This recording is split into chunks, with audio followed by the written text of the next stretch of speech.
क्या आपने कभी सोचा है कि वैम्पायर्स या काउंट ड्रैकुला की कहानियां हमेशा वेस्टर्न वर्ल्ड की कंट्री से ही क्यों जुड़ी हुई होती हैं? इसकी वजह है कि वैम्पायर्स का ओरिजिन ही ईस्टर्न यूरोप में हुआ था, लेकिन इंडिया उत्तराखंड के इस गांव में भी एक वैम्पायर की कहानी सुनने को मिलती है, जिसका नाम था कर्नल एडवर्ड हारग्रीव्स। आइए जानते हैं क्या है इस इंडियन वैम्पायर की कहानी।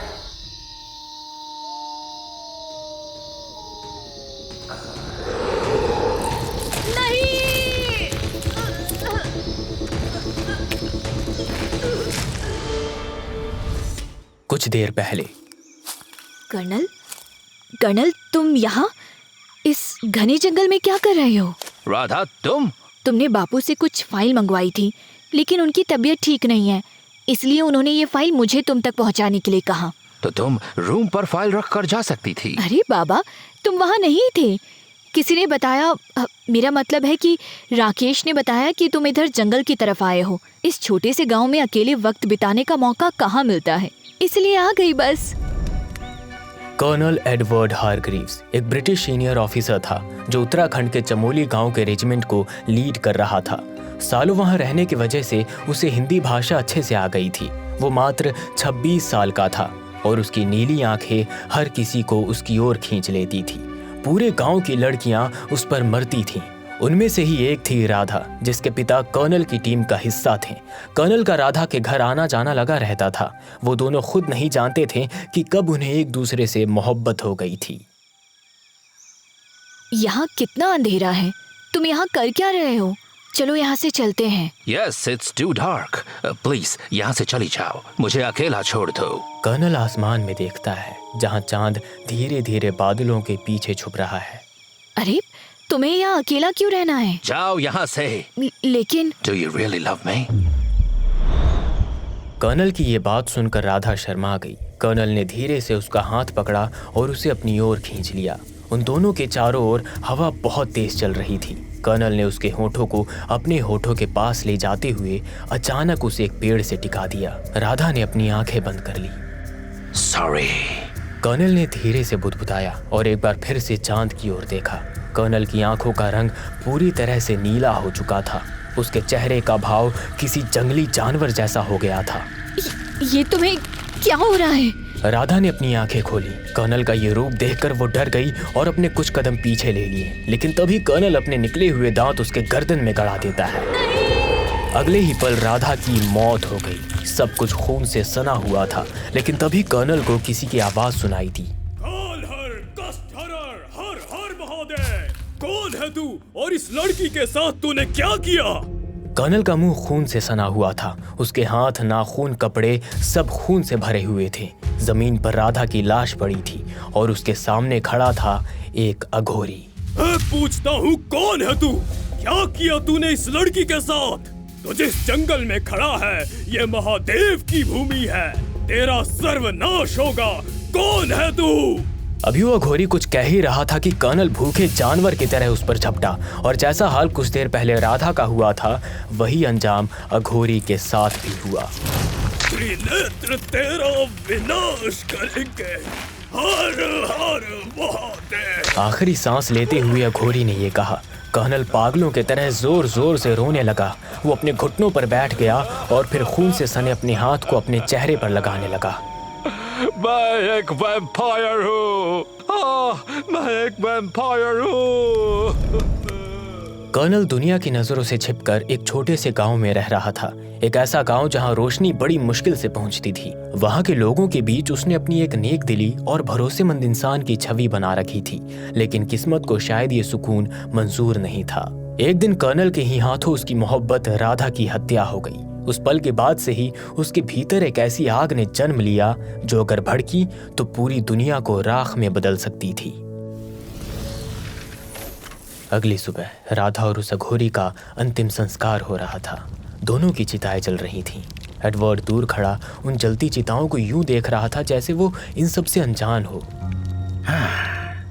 सनलाइट से बचने के लिए ही मैं उत्तराखंड के इस छोटे से चमोली गांव में आया था।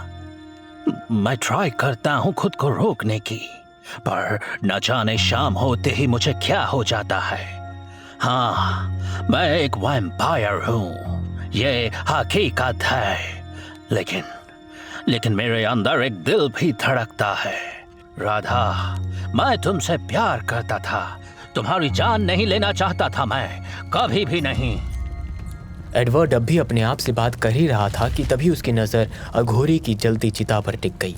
अचानक उसके कानों में अघोरी के मरते वक्त कहे हुए शब्द गूंजने लगे।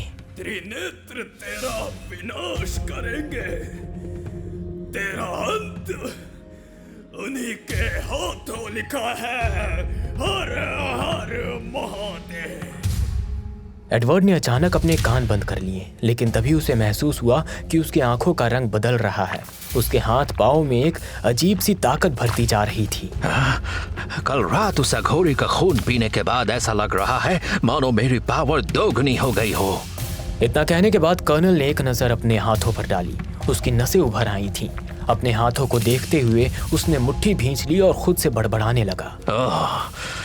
इस घने जंगल में मैं चंद लोगों के बीच खुद को सेफ समझता था। I never wished to suck their blood, never. But I have no choice. I feel helpless, like I'm bound by a curse. Colonel खुद से बड़बड़ा ही रहा था कि अचानक उसके शरीर में कुछ अजीब बदलाव शुरू होने लगे। वो तुरंत जलती चिता से दूर घने जंगल में जा पहुंचा। देखते ही देखते उसके पीठ पर चमगादड़ जैसे पंख उगाए। उसका चेहरा डरावनी शक्ल में बदलने लगा। उसकी आंखों में खून उतर आया था। वो अपने अंदर एक असीम शक्ति महसूस करने लगा था। उसका शरीर ऐसा लग रहा था जैसे मानो हजारों लाखों चमगादड़ों की ताकत उसके अंदर समा गई हो। I think उस अघोरी का ब्लड पीने के बाद मेरे अंदर कुछ तो चेंज हो रहा है। अब मैं खुद को नहीं रोक पा रहा। I need more blood of the saints and the aghoris. ऐसा लगता है there is a strange energy flowing in their blood. Colonel को देखकर कोई कभी ये अंदाजा नहीं लगा सकता था कि वो एक वैम्पायर है। दिन में वो आराम से अपनी जॉब करता और रात में अचानक गायब हो जाता। धीरे धीरे करके उस एरिया के संतों और अघोरियों की मौत होने लगी। पुलिस और गांव वाले इस रहस्यमयी मौत की वजह जानने में लगे थे। पूरे गांव, कस्बे और इलाके में यह अफवाह फैल चुकी थी कि जंगल में कोई जानवर है, कोई ऐसा जीव जो लोगों का खून पीता है। गांव के संत, अघोरी और पंडित जिस गुरु को मानते थे, उन्हें बाबा त्रिनेत्रनाथ के नाम से जाना जाता था। ऐसा नहीं था कि उनकी 3 आंखें थीं, लेकिन उनके माथे पर एक ऐसा निशान था जो तीसरी आंख जैसा महसूस होता था। वो कई सालों से घोर तपस्या में लीन थे, लेकिन आसपास जो कुछ भी हो रहा था वो उससे पूरी तरह महसूस कर पा रहे थे। और फिर एक रात अचानक उन्होंने अपनी आंखें खोल दी। काल हर कष्ट हरण हर हर महादेव। उनकी आवाज इतनी सख्त और शक्तिशाली थी जैसे कि उन्होंने महादेव को पुकारा हो। वहां मौजूद सभी अघोरी समझ गए उनके गुरु की तपस्या पूरी हो चुकी है। वे सभी हाथ जोड़कर उनके सामने खड़े हो गए। हर हर महादेव गुरुजी, हम सबको आपकी मदद की जरूरत है। आपको अंदाजा भी नहीं है हमें सब ज्ञात है, वो कोई जानवर नहीं है। काल हर कष्ट हरण हर हर महादेव। उन्होंने पूरा दिन कर्नल एडवर्ड हारग्रीव्स का इंतजार किया और शाम 7 बजे के बाद कर्नल एडवर्ड और बाबा त्रिनेत्रनाथ आमने सामने आ ही गए। यूं कहिए कि एडवर्ड को बाबा त्रिनेत्रनाथ ने नहीं बुलाया, बल्कि बाबा त्रिनेत्र की मौजूदगी और शरीर की खास गंध ने एडवर्ड को खुद खींच लाया। त्रिनेत्रनाथ ध्यान में बैठे थे। कर्नल जब उनके सामने पहुंचा तो उनके कदमों की आहट से ही बाबा समझ गए थे कि उनके सामने कौन खड़ा है। जैसे ही बाबा ने अपनी आंखें खोली, उनकी दृष्टि कर्नल से टकराई। दोनों ही अपने अपने क्षेत्र के असीम शक्ति के स्वामी थे। जब उनकी नजरें मिली तो ऐसा लगा जैसे अंधेरे में उजाला फैल गया हो। एक अजीब सी ऊर्जा चारों ओर फैल गई। So powerful. बस एक बार मैं तेरा खून पी लूं। एडवर्ड की ये बात सुनकर बाबा त्रिनेत्रनाथ पहले तो जोर जोर से हंसने लगे, फिर अचानक खड़े होके एक कदम उसकी ओर बढ़ाया। तेरा काल तेरे सामने खड़ा है। जितनों का खून तूने पिया है, आज उसका हिसाब देना होगा। कर्नल, जो अब तक कभी किसी दूसरे से नहीं हारा था, उसको आज पहली बार कोई ललकार रहा था। कर्नल भी जोर जोर से हंसने लगा। कुछ ही समय में पता चल जाएगा कौन किसका काल है। Just wait and watch.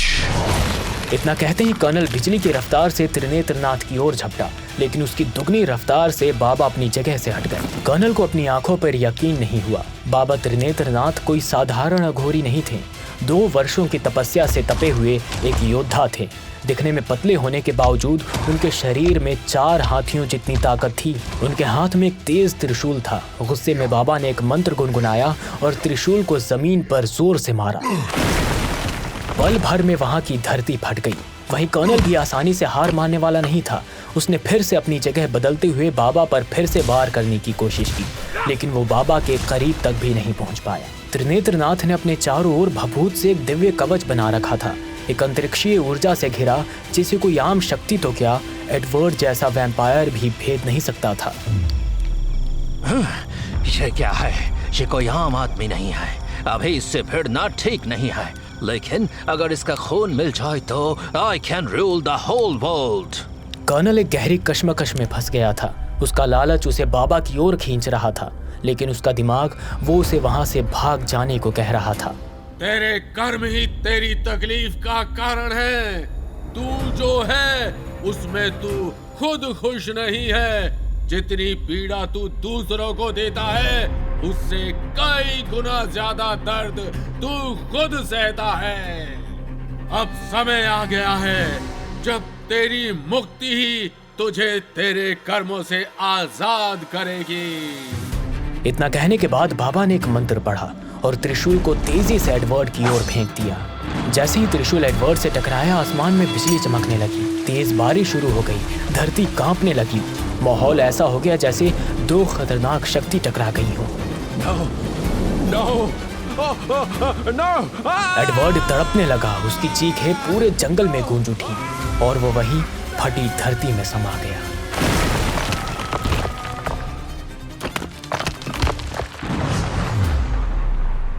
उस दिन के बाद न किसी ने बाबा त्रिनेत्रनाथ को देखा और न ही कोई और हादसा हुआ। गांव वाले शांति से रहने लगे।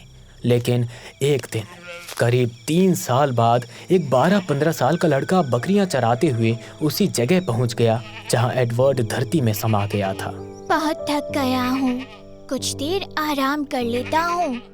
जैसे ही वो बैठा, एक बकरी अचानक जंगल की ओर दौड़ने लगी। वो लड़का उसे पकड़ने के लिए दौड़ा और भागते भागते उसका पांव फिसल गया।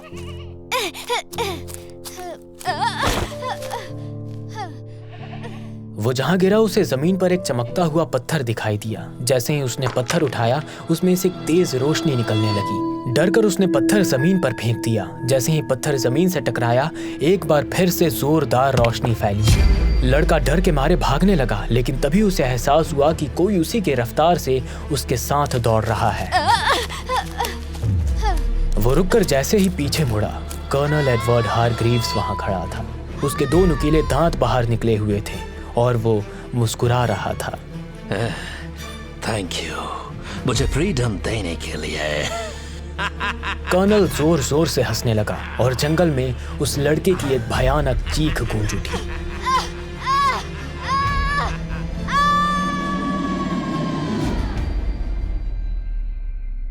मेरा नाम है निखिल भास्कर, इस कहानी का सूत्रधार, और ये था आज का किस्सा।